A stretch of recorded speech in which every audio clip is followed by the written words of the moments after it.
నమస్తే అండి. నా పేరు doctor Ravikishore. Presently Apple Hospital Tanuku, west గోదావరిలో వర్క్ చేస్తున్నానండి.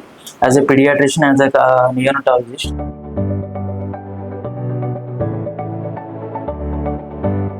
ఈరోజు మనము general practices in newborn care అంటే అప్పుడే పుట్టిన పిల్లల్లో ఎటువంటి జాగ్రత్తలు తీసుకోవాలనే దాని గురించి మాట్లాడబోతున్నాను. యూజువల్‌గా 37 వారాలు దాటాక బేబీ నార్మల్ బేబీస్ అంటారు. లేదా 2.5 కేజీలు దాటాక నార్మల్ వెయిట్ ఉంటదండి.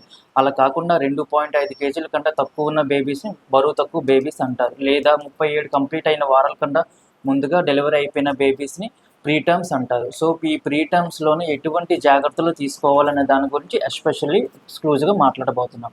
ఈ ప్రీటర్మ్స్‌లోన తగినంత వరకు కూడా తల్లిపాలే శ్రేయస్కరం. తల్లిపాలు రాని పక్షాన అప్పుడు ఫార్ములా యూజ్ చేసుకోవచ్చు, కానీ కుదిరినంత వరకు కూడా తల్లిపాలు శ్రేయస్కరం.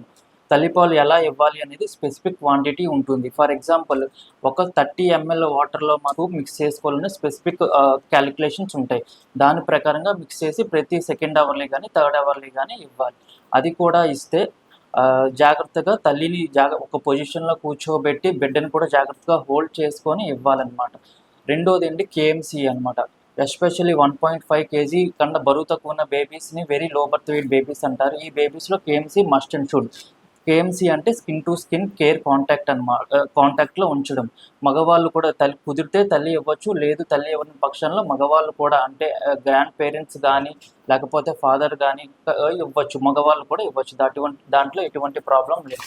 రెండోది, పెద్దవాళ్ళు ఒక్కొక్కసారి అన్నాస, లేదంటే గై పౌడర్, లేదు అంటే వేరే పట్టించడం అనేది ఉంటుంది. అటువంటివి ఏమీ అవసరం లేదు.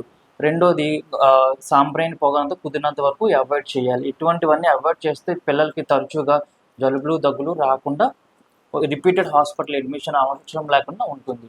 మూడవది ఏంటంటే వ్యాక్సినేషన్. టీకాలు అనేది time to time as per the schedule అనేది వేసుకోవాలి.